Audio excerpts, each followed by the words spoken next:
तो अब हम लोग स्टार्ट करेंगे फोर्थ नॉर्मल फॉर्म के बारे में। थोड़ी बहुत इंट्रोडक्शन में दूंगा क्योंकि क्वेश्चन गेट में बहुत कम आए हैं, बट एक्चुअली जब आप सिलेबस देखेंगे गेट का उसमें नॉर्मल फॉर्म्स लिख के छोड़ दिया उन्होंने, तो नॉर्मल फॉर्म्स लिख के छोड़ दिया तो फिर फोर्थ नॉर्मल फॉर्म भी मुझे पढ़ानी पड़ेगी, हल्की बहुत इंट्रोडक्शन देनी पड़ेगी क्योंकि बहुत बढ़िया फोर्थ नॉर्मल फॉर्म।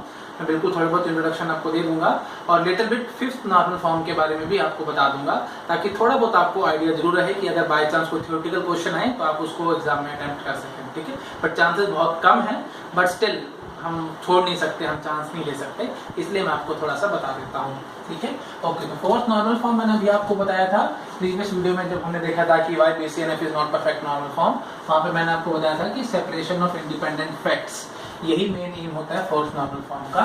अगर आपको नहीं पता सेपरेशन ऑफ इंडिपेंडेंट फैक्ट्स तो please why BCNF is not perfect normal form, ये वीडियो आप जाके मेरा देखो, मैंने वहाँ पे अच्छे से एक्सप्लेन किया था।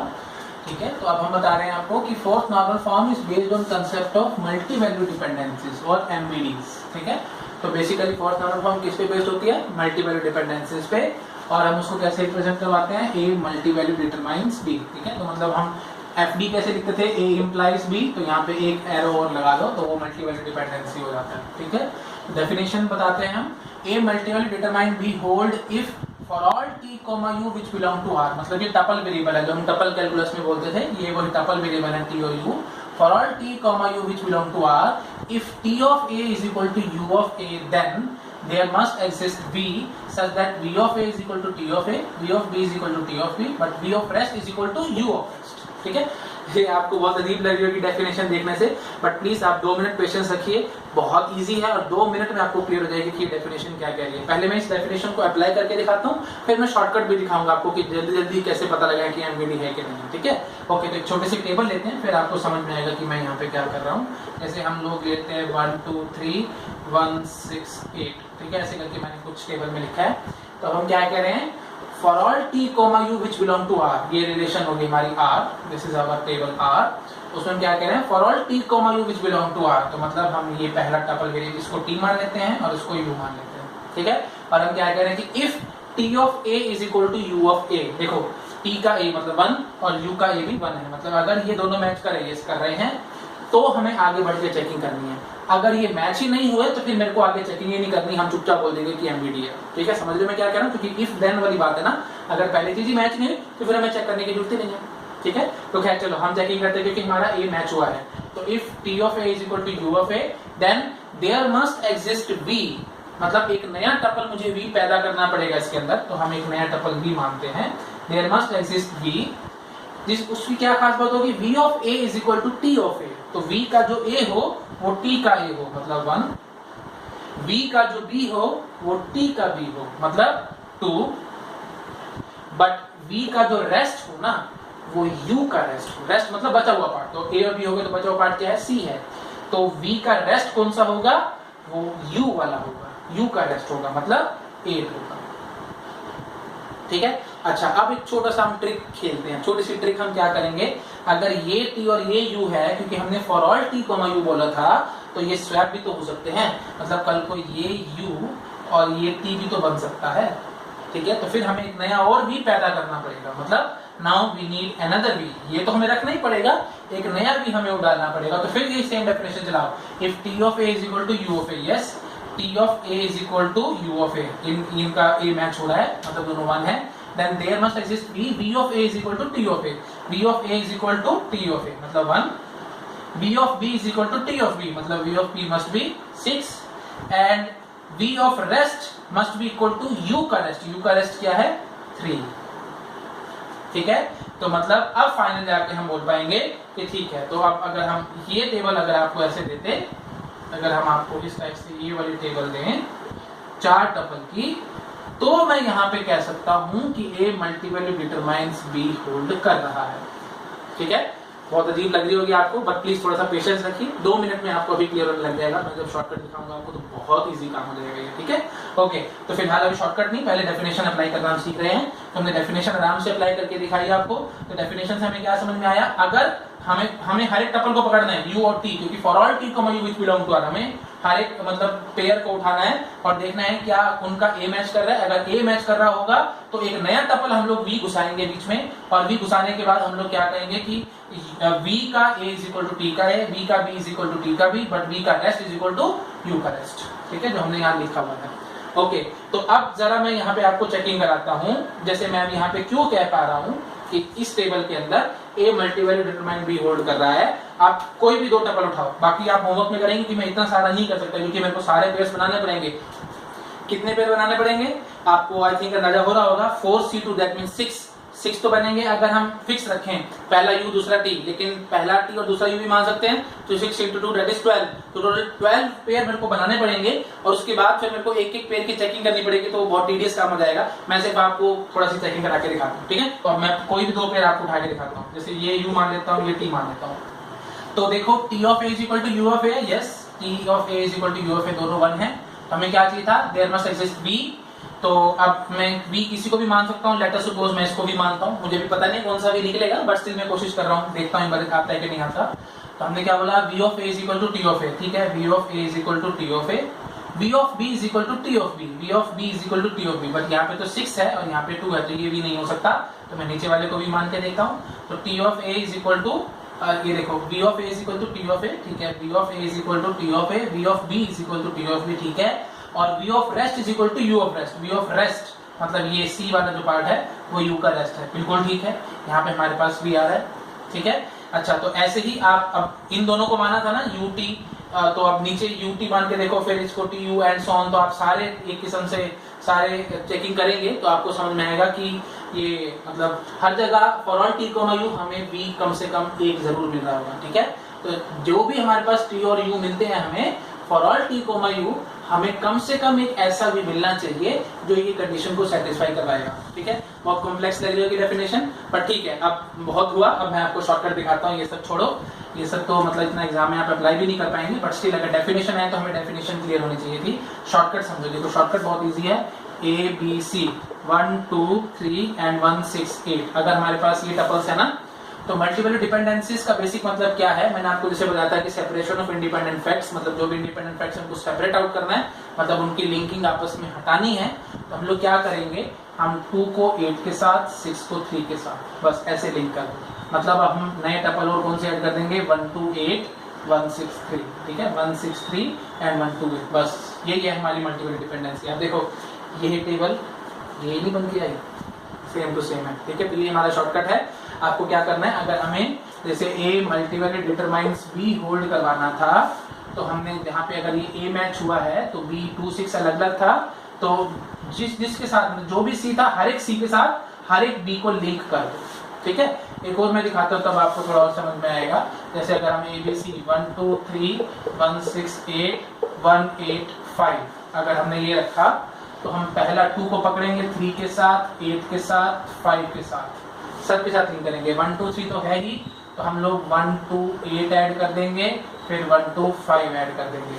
उसके बाद फिर 6 के साथ 3 8 एंड 5, तो 1 6 3 1 6 8 तो है ही, तो फिर 1 6 5 ऐड कर देंगे। उसके बाद फिर 1 8 था, तो फिर 1 8 3 देन 1 8 8, ठीक है। 1 8 5 तो हमारे पास ऑलरेडी है, तो टोटल 9 टपल्स आ जाएंगे, देख रहे हो, ठीक है। तो आई थिंक हमें क्लियर होगा हमें क्या करना है। तो इस टाइप से हम लोग ये मल्टीवैल्यू डिटरमाइंस भी लेके आ सकते हैं, तो जो भी रेस्ट वाला पार्ट होगा हर एक के साथ आप जोड़ते जाओ, ठीक है। ओके, अच्छा एक मैं और दिखा देता हूँ, कोई कंफ्यूजन आपके माइंड में आ ना जाए, इसीलिए जैसे ABCD 1 2 3 6 1 3 8 9, ठीक है। और मेरे को यहाँ पे देखना है कि A मल्टीवैल्यू डिटरमाइन B कैसे हम ला सकते हैं, तो उसके लिए वही 2 इसको इसके साथ और इसको इसके साथ लिंक करेंगे। दैट मीन्स 1 3 3 6 एक ये नया टपल डालेंगे और साथ में 1 2 8 9, ठीक है। मतलब रेस्ट वाला पार्ट जो है, रेस्ट अब क्या हो जाएगा, COD दोनों हो जाएंगे, समझ रहे हो। A मल्टीवैल्यू डिटरमाइंस B अगर हमें चाहिए था, तो रेस्ट वाला पार्ट ये हो जाएगा ना, तो रेस्ट वाले पार्ट के साथ हमें हर एक के साथ लिंक करना पड़ेगा। तो पहला टपल पकड़ा इसके साथ लिंक और फिर इसके साथ लिंक करो, ठीक है। तो फाइनली हमारे पास वही 4 टपल आ जाएंगे। एक बात छोटी सी मैं और बताता हूँ, कहीं आपके माइंड में कंफ्यूजन ना आए। अगर हम बोले कि जैसे ABC 1 2 3 6 7 8, अब आप मुझे बताओ इसमें क्या A multivalued determine B hold कर रहा है? A multivalued determine B hold कर रहा है। तो यहाँ पे अब आपके माइंड में आएगा, देखो हर जगह मैंने 1 1 मतलब सेम रखे थे ना, क्योंकि हम बोलते थे for all t which belong to R if t of a is equal to u of a then हमें कुछ एक्स्ट्रा टपल बीच में डालने पड़ते थे। अगर A मैच हुआ ही नहीं तो मैंने आपको बताया था हमें कुछ करने की जरूरत नहीं है, मैं यहाँ पे डायरेक्टली बोलूंगा कि A multivalued determine B hold कर रही है। यहाँ पे हम लोग डायरेक्टली बोल सकते हैं, क्यों? क्योंकि अगर हम इसको U और इसको T माने तो इनका A ही मैच नहीं हुआ। अगर A मैच नहीं हो तो फिर मैं आगे कुछ करने की जरूरत नहीं है, मतलब ये डेफिनेशन और लगाने की जरूरत नहीं है। सिमिलरली जब आप जैसे देखो इसको आपने T माना, इसको U माना, तो T ऑफ A और U ऑफ A मैच नहीं हुआ, छोड़ो, फिर हम इसको U मान सकते हैं और इसको T मान सकते हैं, ज्यादा से ज्यादा और तो कुछ कर नहीं सकते, ठीक है। तो फिर हमारे पास कितने आ जाएंगे, मतलब फिर वही बात है, A मैच नहीं हुआ, छोड़ दो। तो ये A multivalued determine B hold कर रहा है, ये बात आपको माइंड में रखनी है, ठीक है। तो A multivalued determine B hold कर रहा है या नहीं कर रहा है, उसकी चेकिंग के लिए हमें क्या देखना पड़ेगा? पहले तो देखना पड़ेगा कि A कहाँ सेम है। जहां जहां सेम होगा, जैसे हम यहाँ पे 1 रख देते, जहां जहां सेम होगा तो कॉरस्पॉन्डिंग B के साथ रेस्ट को लिंक कर देना, ऐसे, ठीक है। That's it. फटाफट से चेकिंग करते हैं यहाँ पे कि हमारे पास A multivalued determine B hold कर रहा है कि नहीं कर रहा है।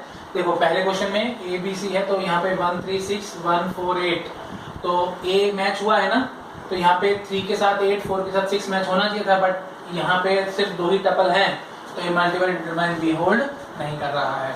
यहाँ पे देखिए 1 1 मैच हुआ, तो फिर यहाँ पे 3 के साथ 6, तो 1 1 मैच हुआ है, तो फिर 3 के साथ 6 3 के साथ 4 होना चाहिए था, और 3 के साथ 6 3 के साथ 4 तो हमारे पास पहले से ही है।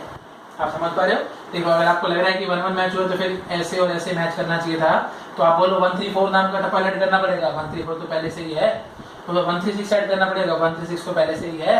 सो दैट मींस व्हाट, यहाँ पे A multivalued determine B hold कर रहा है, ठीक है। अच्छा एक इंपॉर्टेंट बात मेरे को यहीं से समझ में आ रही है और मुझे याद आ रही है, तो वो भी मैं आपको बताता हूँ। अब यहाँ पे खास बात देखो FD है, मतलब A इंप्लाइज B होल्ड कर रहा है, क्योंकि जहां जहां 1 रिपीट हुआ वहां 3 रिपीट हो रहा है, ठीक है। मतलब वही बात है, कंसेप्ट थोड़ा गलत बोल रहा हूँ इन द सेंस, क्योंकि डेटा को देख के हमें FD नहीं निकालनी चाहिए, FD के अकॉर्डिंग हम लोग डेटा फीड इन करवाते हैं, बट स्टिल मैं थोड़ा सा अज्यूम करके चल रहा हूँ कि यहाँ पे FD हमारी होल्ड कर रही है A इंप्लाइज B, क्योंकि जहां जहां A रिपीट हुआ वहां पे B भी रिपीट हुआ है। इसका मतलब क्या होगा कि अगर FD है हमारे पास तो वो MVD जरूर होगी, ये बात आपको याद रखनी है। मतलब इसका मतलब ये हुआ कि FD इंप्लाइज MVD, मतलब FD है तो MVD जरूर होगी, बट MVD अगर है तो FD हो भी सकती है और नहीं भी हो सकती, मतलब MVD इंप्लाइज FD बात गलत है। समझ रहे मैं क्या कह रहा हूँ? वो इफ देन एल्स वाली बात मैं कर रहा हूँ, मतलब if FD then MVD, this is true, मतलब अगर FD होगी तो MVD जरूर होगी, लेकिन अगर MVD होगी तो FD जरूर होगी, मैं ये बात नहीं कह सकता, ठीक है। मतलब इन द सेंस, तो अगर आप जैसे देखो हम MVD ऐसे रखेंगे और FD ऐसे रखेंगे, ठीक है, सॉरी FD अंदर आएगी, FD अंदर और MVD ऐसे, मतलब every FD is MVD but every MVD is not FD, ठीक है। कारण जैसे देखो मैं यहाँ पे अभी एक क्वेश्चन आएगा तो मैं आपको वहीं दिखा देता हूँ कि MVD होगी बट FD नहीं होगी। जैसे ये क्वेश्चन देखो, इसमें देखो 1 1 मैच हुआ है ना, तो 3 के साथ 8 4 के साथ 6, देखो 3 के साथ 8 4 के साथ 6 मैंने डाल रखा है, तो इस क्वेश्चन में हमारे पास A multivalued determine B hold कर रही है, बट आप देखो आराम से A इंप्लाइज B होल्ड नहीं कर रहा। कहाँ से A इंप्लाइज B है भाई? जब A रिपीट हुआ तो B रिपीट नहीं हुआ है, तो FD नहीं है लेकिन MVD है, ठीक है। तो ये चीज हमने आपको बताई थी कि every FD is MVD but every MVD is not FD, ठीक है। ओके, सो नेक्स्ट क्वेश्चन देखते हैं। ये देखो इसमें बताओ क्या A multivalued determine B hold कर रहा है? बिल्कुल कर रहा है। क्यों कर रहा है? क्योंकि A मैच हुआ ही नहीं है, मतलब अगर आप इसको T मानते हैं, इसको U मानते हैं, तो इनका A ही मैच नहीं हो, तो फिर मैं आगे चेकिंग क्या करूँ, ठीक है। तो यहाँ पे A multivalued determine B hold कर रहा है। ओके, इस क्वेश्चन में देखते हैं, इसमें बताइए क्या A multivalued determine B hold कर रहा है। इसके लिए देखो 1 1 मैच हुआ है, तो फिर यहाँ पे 2 6 था, तो ये ऐसे, तो 6 के साथ 3 हमारे पास है, 2 के साथ 8 वाला हमारे पास कपल है, सो that means A multivalued determine B hold कर रहा है, ठीक है। तो फिलहाल इसमें नहीं करा, इसमें कर गया, इसमें भी कर गया, इसमें भी और इसमें भी, ठीक है, बट इसमें नहीं करा, बाकी सब में कर गया। आई थिंक क्लियर होगा ना सब लोगों को। तो मोस्ट इंपोर्टेंट पॉइंट जो आपको याद रखना है कि every FD is MVD but every MVD is not FD. ठीक है, ये बहुत इंपॉर्टेंट बात। एक छोटी सी बात आपको और याद रखनी है, जैसे अगर हम कहें कि ए मल्टीपल डिटरमाइन बी होगा तो ए मल्टीपल डिटरमाइन रेस्ट भी जरूर होगा। ठीक है, मतलब मैं लिख देता हूं, अगर हम कहते हैं कि ए मल्टीपल डिटरमाइन बी होल्ड कर रहा है तो इससे हम यहां से ये भी समझ पाएंगे कि ए मल्टीपल डिटरमाइन रेस्ट भी होल्ड करेगा। जैसे इस टेबल में बात करता हूं, ए मल्टीपल डिटरमाइन बी होल्ड कर रहा था तो हम यहीं से कहेंगे कि ए मल्टीपल डिटरमाइन सी, क्योंकि रेस्ट वाला पार्ट क्या है, सी है, वो भी होल्ड करेगा। कैसे होल्ड करेगा, बहुत सिंपल है, ए मल्टीपल डिटरमाइन भी तो होल्ड कर ही रहा था, तो आप अगर ए मल्टीपल डिटरमाइन सी प्रूव करना चाहते हैं, अगर हम चाहते हैं कि ए मल्टीपल डिटरमाइन सी प्रूव करें तो आप एरो ऐसे बना दो, ऐसे। ठीक है, मतलब इन द सेंस 8 के साथ 3 को लिंक कर देना, 6 के साथ 4 को लिंक कर देना, तो 183, ये देखो 183 एंड 164 हमारे पास आ गया। आई थिंक आपको समझ में आ गया होगा। तो ए मल्टीपल डिटरमाइन सी भी होल्ड कर रहा है, क्योंकि ए और सी के साथ हम बात करेंगे, अब बी को हम एज ए रेस्ट मान के चलेंगे। तो सी से फिर हम लोग, जैसे यहाँ पे ए मैच हुआ था तो यहाँ पे ये वाला एक पार्ट एक किस्म से बी की तरह एक्ट करेगा और फिर ये वाला पार्ट हमारा रेस्ट की तरह एक्ट करेगा। तो यहाँ से हम लोग 6 के साथ 3 ऑलरेडी लिंक था तो 6 के साथ 4 को लिंक करेंगे और 8 के साथ हम लोग 3 को लिंक करेंगे। तो आई थिंक ये दो टपल हमारे पास ऑलरेडी प्रेजेंट हैं, so that means a multiple determine C भी होल्ड करेगा। ठीक है, आई थिंक क्लियर हो रहा होगा। तो यही यहाँ पे भी हम क्या पाएंगे कि ए मल्टीपल डिटरमाइन बी होल्ड कर रहा है, तो यहीं पे ही हम ये भी कह देंगे कि ए मल्टीपल डिटरमाइन सी भी होल्ड करेगा, क्योंकि रेस्ट में सी और डी दोनों है। ठीक है, तो बस आपको ये बात याद रखनी है कि अगर ए मल्टीपल डिटरमाइन बी होगा तो ए मल्टीपल डिटरमाइन रेस्ट भी होगा, 100% होगा, ये हमें प्रूव करने की बात नहीं है। ठीक, ओके। अब हम लोग थोड़ी सी बात करते हैं ट्रिवियल मल्टीपल डिपेंडेंसीज की। तो देखो, x multiple determine y is said to be trivial if either y is subset of x और मतलब या फिर x union y is equal to r। तो इस बात का क्या मतलब है, जैसे पहले का मतलब, जैसे हम लोग ए बी इंप्लाइज ए को ट्रिवियल एफ डी बोलते थे, ऐसे ए बी मल्टीपल डिटरमाइन ए को हम लोग ट्रिवियल एमवीडी बोलेंगे। अगर आपको चेक करना है कि ये ट्रिवियल क्यों है तो प्लीज आप डेफिनेशन लगा के देखो, ये आप अपने आप करेंगे, मैं आपको नहीं कराऊंगा। जैसे आप टेबल में लिख के दे देता हूँ, जैसे ए बी सी ये टेबल है, आप इसमें कोई भी डेटा भर लो, 1 2 3 1 3 6 जैसा भी भर लो और आप इसमें चेक करो ए बी मल्टीपल डिटरमाइन ए हो रहा है कि नहीं हो रहा है। वही डेफिनेशन आपको लगा के देखनी पड़ेगी जो हम बोलते थे, for all T comma U which belong to R, if T of A is equal to U of A, then there must exist V such that V of A is equal to t of a, v of b is equal to t of b and v of rest is equal to u of rest। ठीक है, बस यहाँ थोड़ा उल्टा हो जाता है, बाकी सब t वाला पेस्ट होता जाता है। सो यही चीज आप यहाँ पे लगा के देखेंगे तो यहाँ पे एक किस्म से a क्या हो जाएगा, a हो जाएगा हमारे पास ab। ठीक है, और जो हमारे पास यहाँ पे b हो जाएगा, ये b हो जाएगा हमारे पास a। ठीक है, तो ये चीज आपको बस करके देखनी है, आप प्लीज अपने आप से करके देखना, आपके पास आंसर आ जाएगा।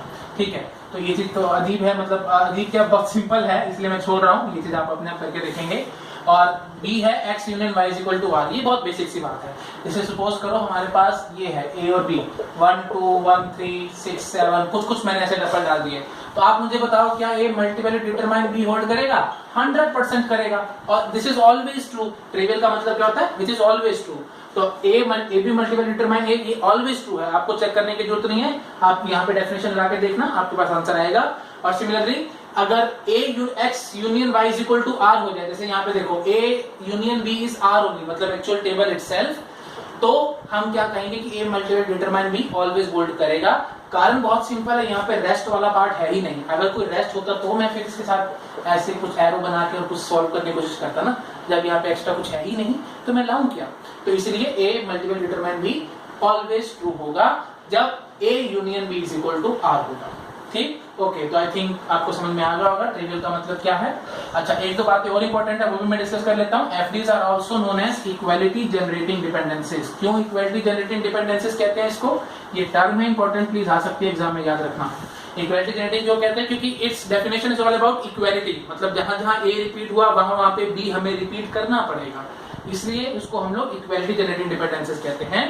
और एमवीडीज को हम लोग टपल जनरेटिंग डिपेंडेंसीज कहते हैं। क्यों? क्योंकि इस definition is all about generating extra tuples. आपको नए टपल डालने पड़ते थे, ये डेफिनेशन में लिखी थी।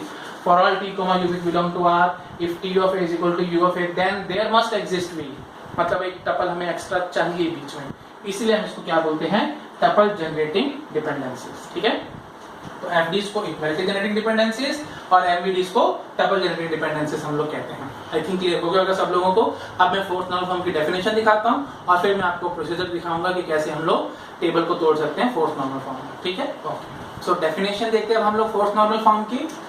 फोर्थ नॉर्मल फॉर्म क्या कहती है? Relation schema R is said to be in fourth normal form if following two condition holds। ठीक है, हमें दो कंडीशंस को होल्ड करवाना है। It must mean BCNF, obvious बात है BCNF में तो होनी चाहिए। And for each non trivial MVD, ठीक है, जो ट्रिवियल एमवीडी मैंने अभी आपको बताई थी, हमें नॉन ट्रिवियल एमवीडी को कंसीडर करना है। नॉन ट्रिवियल मतलब जो ट्रिवियल ना हो। ठीक है, हाँ, तो non trivial MVD LHS must be super key. ठीक है, जो लेफ्ट हैंड साइड है वो सुपर की होना चाहिए। जैसे एग्जांपल मैंने क्वेश्चन नंबर 1 आपको दिया, रिलेशन है ABC, उसमें A मल्टीपल डिटरमाइन B है और A मल्टीपल डिटरमाइन C है। ये चीज है तो ये तो मैंने आपको पहले भी बताया था, तो ऑब्वियस है। मतलब अगर A मल्टीपल डिटरमाइन B होगा तो A मल्टीपल डिटरमाइन रेस्ट भी होगा ही होगा। बट स्टिल उन्होंने आपको क्वेश्चन में दे दिया A मल्टीपल डिटरमाइन C और आपसे पूछ रहे हैं क्या ये टेबल हमारी फोर्थ नॉर्मल फॉर्म को सेटिस्फाई कर रही है। तो पहले तो ये चेक करो कि ये जो मैंने एमवीडी दी है ये ट्रिवियल है कि नॉन ट्रिवियल है।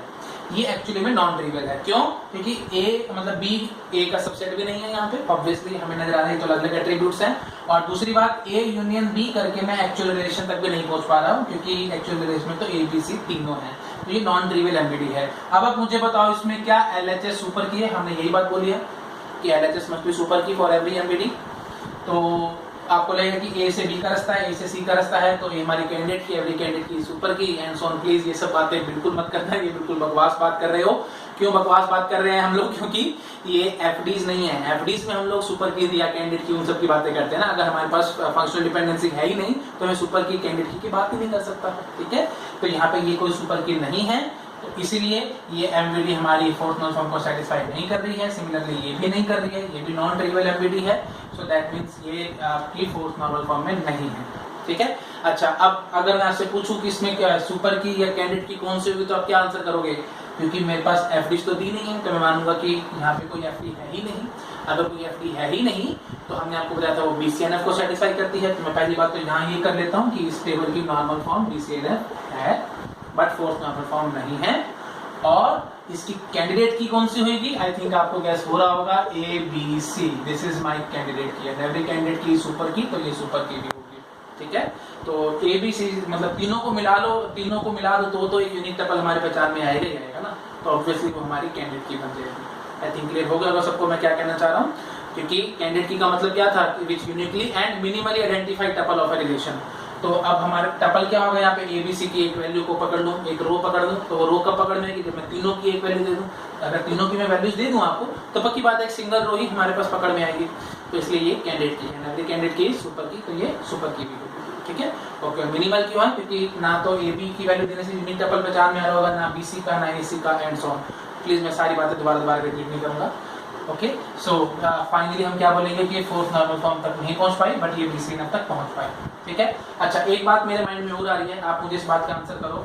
मुझे बताओ, फोर्थ नॉर्मल फॉर्म स्ट्रिक्ट है या BCNF स्ट्रिक्ट है? आई थिंक आपको अपने आप से गैस हो रहा होगा, फोर्थ नॉर्मल फॉर्म स्ट्रिक्ट है। क्यों? क्योंकि फोर्थ नॉर्मल फॉर्म की डेफिनेशन और BCNF की डेफिनेशन एकदम सेम है। एकदम same in the sense, BCNF ने क्या कहा था? LHS मस्ट बी सुपर की, बट किसके लिए कहा था? इसने FDs के लिए कहा था। और फोर्थ नॉर्मल फॉर्म ने क्या कहा है कि LHS of every MVD must be super की। तो ये MVD के लिए कह रही है। क्या है? दोनों एक ही बात रही है कि LHS मस्ट बी सुपर की, बट इसने FD के लिए कहा है और इसने MVD के लिए कहा है। और मैंने अभी आपको थोड़ी देर पहले प्रूव किया था कि हमारे पास कुछ ऐसा था। ठीक है, तो every FD is MVD but every MVD is not FD। तो मतलब हो सकता है कि FD हमारे पास ना हो, मतलब FD हमारी फुलफिल ना हो रही हो, बट MVD फुलफिल हो रही हो। और अगर MVD फुलफिल हो रही होगी तो फिर मेरे को उसकी LHS देखनी पड़ेगी कि वो सुपर की है या नहीं। जैसे हमने यही एग्जांपल देख लिया था, यही हमारे सामने एग्जांपल बैठा है। यहाँ पे हमारे पास MVDs हैं बट FD नहीं है, और LHS हमारी सुपर की नहीं निकली, तो ये फोर्थ नॉर्मल फॉर्म को सेटिस्फाई नहीं कर पा रही, बट BCNF को सेटिस्फाई कर पा रही है। तो आई थिंक आपको समझ में आ रहा होगा कि फोर्थ नॉर्मल फॉर्म ज्यादा स्ट्रिक्ट है बजाय BCNF के। ठीक है, अब एक दो प्रॉपर्टीज है MVD की, मैं वो भी लिख देता हूँ फटाफट से, फिर उनको एक्सप्लेन करता हूँ। एमवीडीज में रूल बहुत सारे हैं, लेकिन हमें 2-3 इंपॉर्टेंट याद रखने हैं। तो पहला रूल है हमारे पास इंटरसेक्शन रूल। इंटरसेक्शन रूल क्या कह रहा है? A multiple determine B and A multiple determine C holds, then A multiple determine B intersection C holds। ठीक है, इसका मतलब क्या हुआ कि हमें कॉमन पार्ट देखना होगा B और C का। मतलब जैसे एग्जांपल में लिखा हमने A multiple determine BC and A multiple determine CD holds, then A multiple determine C hold। क्यों? क्योंकि CD और BC में कॉमन पार्ट क्या है? C, इस हमने लिख दिया C holds। ठीक है, मतलब इन दोनों का कॉमन पार्ट हमें देखना था, तो हमें यहाँ पे इन दोनों का कॉमन पार्ट देखा दैट इज C, तो वो हमारा होल्ड करेगा। ठीक है, लेकिन FDs में यूनियन रूल होता था हमारे पास, A implies B and A implies C hold, तो हम बोल देते थे ना A implies BC hold। But यहाँ पे ऐसा नहीं है, यहाँ पे हम नहीं कहेंगे कि A multiple determine BC hold, यहाँ पे हमें बोलना पड़ेगा A multiple determine B intersection C, मतलब दोनों का कॉमन पार्ट वो होल्ड करेगा। ठीक है, ट्रांसिटिव रूल क्या कह रहा है? A multiple determine B and B multiple determine C holds, then A multiple determine C minus B holds। ठीक है, लेकिन ट्रांसिटिव रूल हमारा FDs में क्या होता है? A implies B, B implies C, तो A implies C। बट यहाँ पे A implies C नहीं होगा, यहाँ पे क्या होगा? A multiple determine C minus B। ठीक है, मतलब present in C but not in B, वो सब हम मतलब यू कैन से एट्रीब्यूट्स लिखेंगे। आई थिंक समझ में आ रहा होगा सबको। ओके, उसके बाद हमारे पास no decomposition rule for MVD. यहाँ पे कोई डिकम्पोजिशन रूल नहीं चलता। डिकम्पोजिशन मतलब A implies BC होल्ड करता था FDs में, तो हम बोल देते थे A implies B and A implies C। But यहाँ पे हम क्या बोलेंगे? A multiple determine BC होगा तो A multiple determine B and A multiple determine C, ये ट्रू नहीं होगा। ठीक है, मतलब हम ये डिकम्पोजिशन राइट हैंड साइड में जो हम बोलते हैं ना सिंगलटन आ रहा है, जैसे जो कवर में भी हमने देखा था कि हम अलग अलग करके लिख देते थे, बट यहाँ पे ये सब नहीं चलेगा, इसलिए हमने लिखा है properly no decomposition rule for MVD. ठीक, ओके। तो अब हम लोग अपने पुराने एग्जांपल पे आते हैं, जो मैंने बिल्कुल फोर्थ नंबर फॉर्म की स्टार्टिंग में एग्जांपल आपको बताया था। कॉलेज हमारे पास टेबल थी, उसके अंदर SSN, C नेम और हॉबी थी। मतलब स्टूडेंट किसी भी कॉलेज में अप्लाई कर रहा था और ये डिपेंड नहीं कर रहा था कि उसकी क्या हॉबी है, मतलब हॉबी के अकॉर्डिंग वो कॉलेज में अप्लाई नहीं कर रहा था। जैसे हमने एक टेबल में मैं थोड़ा सा डेटा भी लिया है, स्टूडेंट S101 है, उसका नेम मतलब कॉलेज नेम A है, उसमें hobby X, college name B, उसमें हॉबी Y। तो अब हम क्या कहेंगे कि मैंने क्या कहा था कि कॉलेज नेम मतलब किस कॉलेज में वो अप्लाई कर रहा है वो हॉबी से इंडिपेंडेंट है, तो इसका मतलब क्या होगा कि हमें एक किस्म से ऐसे, ठीक है, तो हम बोलेंगे ना कि S101 B में भी अप्लाई करेगा विद हॉबी X और S101 A में भी अप्लाई करेगा विद हॉबी Y। ठीक है, अब इसने A with hobby X apply किया था तो अब A विद हॉबी Y भी अप्लाई करेगा, और B में अप्लाई किया था विद हॉबी Y तो B में हॉबी X के साथ भी अप्लाई करेगा। ठीक है, तो मतलब हर जगह उसको अप्लाई करना पड़ेगा। तो आई थिंक आपको अपने आप समझ में आ रहा होगा ये जो मैंने करा है, ये इसका मीनिंग आपको समझ में आ रहा होगा कि हमारे पास MVD आ रही है कि SSN multiple determine C name, and फिर ऑब्वियसली अगर SSN multiple determine C name है तो फिर ये रेस्ट वाला पार्ट होगा, तो रेस्ट के साथ भी होगा, मतलब SSN मल्टीपल डिटरमाइन हॉबी भी होगा। ठीक है, तो अब आपको यही समझ में आ रहा होगा कि ये जो मैं कॉलेज नेम को पकड़ के हर एक हॉबी के साथ लिंक कर रहा हूँ, दैट मीन्स व्हाट, मैं कॉलेज नेम को हॉबी से इंडिपेंडेंट बना रहा हूँ या हॉबी को कॉलेज नेम से इंडिपेंडेंट बना रहा हूँ। तो याद रखना, जब भी मल्टीपल डिपेंडेंसीज आती हैं तो हमारे पास इंडिपेंडेंट फैक्ट्स आते हैं, और अगर हम हर एक मल्टीपल डिपेंडेंसी के लिए अलग अलग टेबल बना देंगे तो हम लोग जो इंडिपेंडेंट फैक्ट्स हैं हम उनको सेपरेट आउट करते जा रहे हैं। इसलिए मैं आपको बार बार बोल रहा था कि fourth normal form is all about separation of independent facts. ठीक है, तो आई थिंक अब आपको समझ में आया होगा कि मल्टीपल एमवीडीज मतलब मल्टीपल डिपेंडेंसीज और आपकी ये you can say separation of independent facts, इनमें क्या रिलेशनशिप है। मतलब अगर एमवीडी होगी तो इंडिपेंडेंट फैक्ट्स हमारे पास जरूर आएंगे। ठीक है, तो यहाँ पे जैसे अगर ये कॉलेज नेम और हॉबी ये किस्म से इंडिपेंडेंट फैक्ट है ना, मतलब स्टूडेंट किस कॉलेज में अप्लाई करेगा और स्टूडेंट की क्या हॉबी है ये इंडिपेंडेंट है। क्यों? क्योंकि मैं हर एक कॉलेज को पकड़ के हर एक हॉबी के साथ उसको लिंक करता हूँ, या हर एक हॉबी को पकड़ के हर एक कॉलेज के साथ मैं लिंक करता हूँ, जैसे भी आप सोच लो।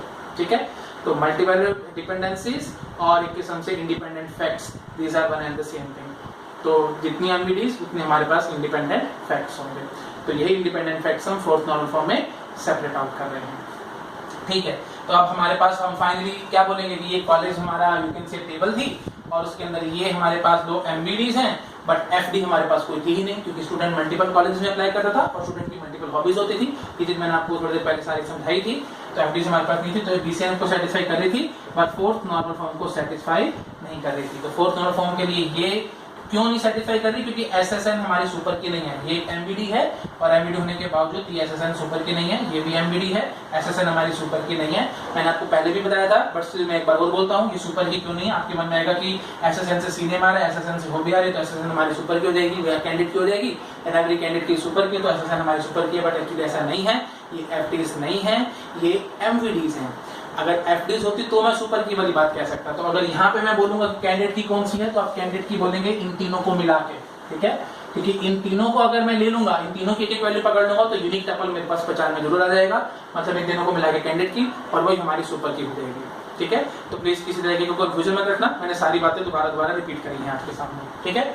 ओके, तो फाइनली अब हमें फोर्थ नल फॉर्म तक जाना, तो ये कल्प्रिट है, तो आप उठा के नई टेबल बना दो इनकी। तो पहली टेबल हम लोग बना देंगे सी नेम या कॉलेज के हिसाब, या सी नेम लिख देते हैं, चलो कॉलेज इसका नाम है ना, तो सी नेम लिख देते हैं, मतलब कॉलेज नेम, उसके अंदर क्या क्या आएगा, SSN और सी नेम, ये एक टेबल बन जाएगी क्योंकि ये हमारा कल्प्रिट था। और दूसरी कौन सी हो जाएगी, हॉबी नाम से टेबल, हॉबी नाम की टेबल के अंदर क्या क्या होगा, SSN और हॉबी, ठीक है? तो अपने आप से यहाँ पे कौन सी MVD चली जाएगी, SSN multivalued determine C name, और यहाँ पे कौन सी MVD चली जाएगी, SSN मल्टीवैल्यूड डिटरमाइंस हॉबी। वैसे मुझे कहने की जरूरत ही नहीं पड़नी चाहिए, क्योंकि ये दोनों की दोनों MVDs ट्रिवियल हैं। क्यों? क्योंकि SSN और सी नेम दोनों मिला के कॉलेज नेम टेबल बना रही हैं, SSN और हॉबी मिला के ये दोनों पूरी टेबल बना रही हैं। ट्रिवियल मतलब दिस इज ऑलवेज ट्रू, ये प्रूव करने की बात नहीं है। क्यों? क्योंकि इसमें रेस्ट वाला पार्ट ही नहीं है। मतलब रेस्ट में अगर एक्स्ट्रा कुछ होता तो मैं फिर उसके साथ मैचिंग करवाता ना, तो इसमें कुछ एक्स्ट्रा है ही नहीं, तो दिस आर ट्रिवियल। और मैंने आपको ट्रिवियल की डेफिनेशन पहले भी बता रखी है, ठीक है?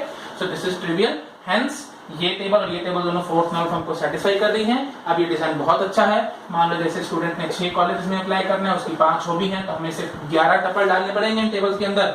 बट एक्चुअल ये टेबल होती तो इसके अंदर मुझे कितने टपल डालने पड़ते, 6 × 5 दैट इज 30। अब उससे हम बच गए।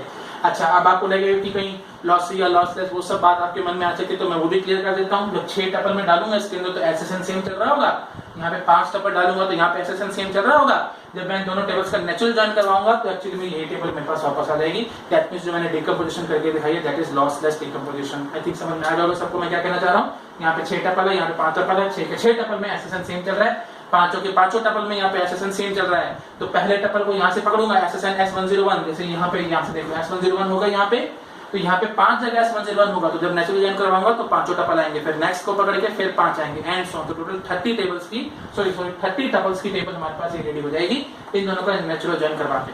तो पहले हमें 30 डालने पड़ते थे, बट अब हमें 11 डालने पड़ेंगे, तो fourth normal form is better, ठीक? ओके, अब फोर्थ नॉर्मल फॉर्म में भी बहुत सारी दिक्कतें हैं, बट प्लीज वो सब बहुत आउट ऑफ स्कोप हो जाएंगी गेट से। हम ऑलरेडी थोड़ा सा एक्स्ट्रा आपको पढ़ा रहे हैं, तो वो सब मैं डिस्कस नहीं करता।